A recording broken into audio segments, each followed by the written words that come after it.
사도행전 1장 8절을 보면 오직 성령이 너에게 임하시면 너희가 권능을 받고 예루살렘과 온 유대와 사마리아와 땅 끝까지 이르러 내 증인이 되리라, 그렇게 말씀을 하셨습니다. 그래서 성령의 은혜가 없으면, 우리가 다 아는 얘기지만 성령의 은혜가 없으면 영적인 말씀 가운데 단 하나도 우리가 깨우칠 수 없고 이해할 수가 없습니다. 우리 마음에 감동이 생길 수가 없고 우리가 변화할 수가 없고 또한 진리를 전파할 수도 없습니다. 우리의 신앙생활 모든 것이 그저 의무가 되고 그저 형식이 되며 경건의 모양은 있지만 경건의 능력은 상실하게 됩니다. 그런데 여기 사도행전 1장 8절에는 이 말씀에 한 가지 큰 오해가 있습니다. 이 말씀을 가지고 많은 그리스도인들이 오해하고 있는데, 그들이 성령과 권능을 받은 것으로 이해합니다.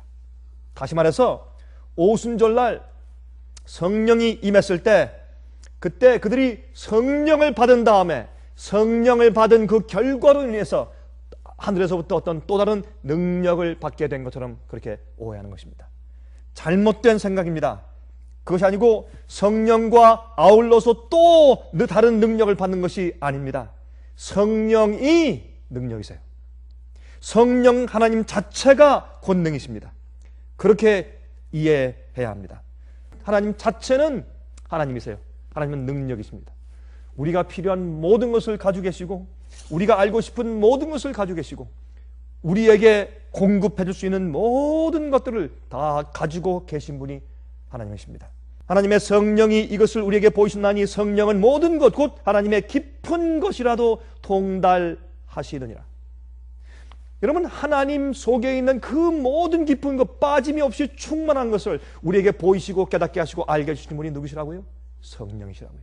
하나님께서 우리에게 어떻게 구원을 베푸시고 어떤 은혜를 베푸시고 어떻게 역사하시는지 모든 것을 우리에게 깨닫고 알게 하시기 위해서 무엇을 주셨다? 성령을 주셨다. 성령께서 그렇게 역사하신다. 그래서 예수님께서 이 땅에서 이제 성천에 올라가시기 전에 마지막으로 약속하신 것이 무엇입니까? 보혜사 성령 아닙니까? 보혜사 성령, 그가 너에게 임하시면 어떻게 해요? 세상의 죄와 의와 심판에 대해서 세상을 책망하실 것이고 또 내가 너에게 가르쳐 지키게 한 모든 것을 깨닫게 하시고 생각나게 하실 것이라, 그렇게 말씀했습니다. 성령의 역사가 없으면 우리 속에 아무런 어떤 영적인 것도 이루어질 수가 없고 우리의 구원도 이루어질 수가 없고 우리의 변화도 생길 수가 없는 것입니다. 아무리 말씀을 얘기해도 깨달을 수가 없습니다. 이해할 수가 없습니다. 여러분, 이 성령은 하나님의 오묘한 것을 깨닫게 하는 것이고 영적인 경험은 성령이 없이는 절대로 우리는 아무것도 할 수 없어요. 우리는 죽은 자들이에요. 그러므로 영의 사람과 육의 사람의 차이가 있는 것이에요. 여러분, 인간의 이성적인 노력과 이해로 절대로 불가능한 것입니다. 요한복음 3장 27절에 말씀하기를 요한이 대답하여 그러되 만일 하늘에서 주신 바 아니면 사람이 아무것도 받을 수 없느니라. 하나님께서, 성령께서 우리에게 무엇을 주시지 않으면 우리는 아무것도 받을 수 없고 아무것도 행할 수가 없어요. 여러분, 성령이 없으면 우리는 죽은 사람들이죠. 하나님께서, 성령께서 우리에게 임하시는 궁극적인 목적은 우리를 하나님과 같은 사람이 되게 만드시는 것입니다. 그렇죠? 우리의 성품이 변하죠. 하나님과 같은 사람이 되게 만드시기 위해서 성령을 주시는 것이에요. 우리가 무슨 귀신 쫓게 하기 위해서 성령을 주신 것도 아니고 방언하기 위해서 성령을 주신 것도 아니고, 물론 너희가 앞으로 새 방언을 할 것이며 너희가 뱀을 집어도 너희가 죽지 않을 것이며 그런 말씀에 그런 것들이 초대교회 다 이루어졌어요. 그러니까 사람들이 그런 것만 구해. 그 당시엔 복음을 처음 전하면서 그런 능력이 필요할 때가 있었어요. 항상 그런 것은 아니죠.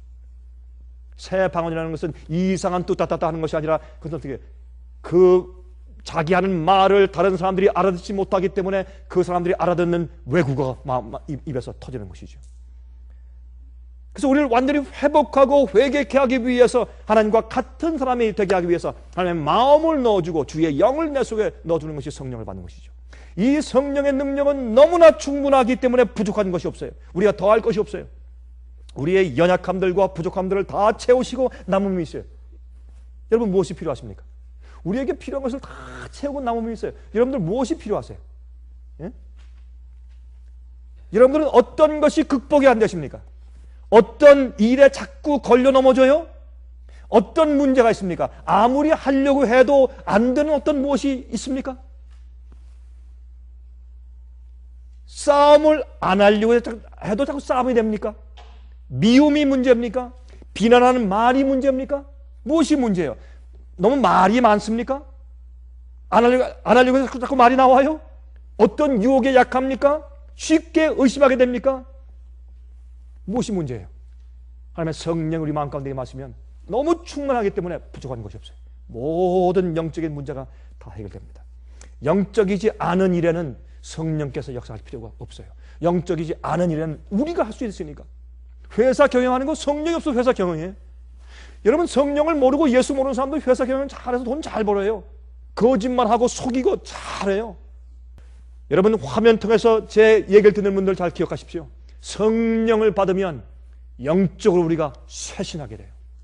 우리의 기도는 직접적으로 하늘의 성소로 올라갈 수 있게 돼요. 성령께서 당신의 능력을 우리 속에 임재해 주시는 것입니다. 하나님을 사랑하게 되고 하나님의 영이 그 사람을 사로잡게 돼요. 사로잡게 되고 하늘이 실제가 돼요. 옛날에는 하늘이 어디 있었는가? 예? 또 뭐 창조 그걸 어떻게 믿어? 주님의 역사 보이지도 않는데 예수께서 다시 구름 타고 재림하신다. 내가 뭐 수십 년 동안 들어온 것인데 어떻게 믿어? 어제 해가 떴고 오늘 떴고 내일도 해가 뜰 것이고 또 질 것이고 어떻게 아는가? 그러나 성령이 임하시면 갑자기 예수님의 재림이 실제가 돼요. 하나님의 임재가 실제가 되고 하늘이 눈에 보이고 실제가 되고 하늘이 내 머리에 상상이 돼요.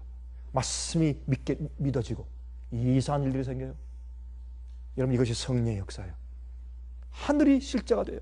예수님이 실제가 되고 예수님이 실제 내 구세주가 되고 십자가가 내 나를 구원하는 거룩한 주님의 희생이 되고 우리가 성령을 받으면 앞으로 큰 일을 할 것입니다. 그러나 이전에 우리의 모든 부족한 것들을 다 부족함이 없는 빠짐이 없고 충만하신 능력이신 성령께서 우리 마음까지 임하셔야 돼요. 그래서 모든 것이 영적으로 해결되고 우리가 영적인 사람이 되면 성령께서 우리를 크게 쓰실 것입니다. 우리가 영의 사람 되기를 간절히 바랍니다.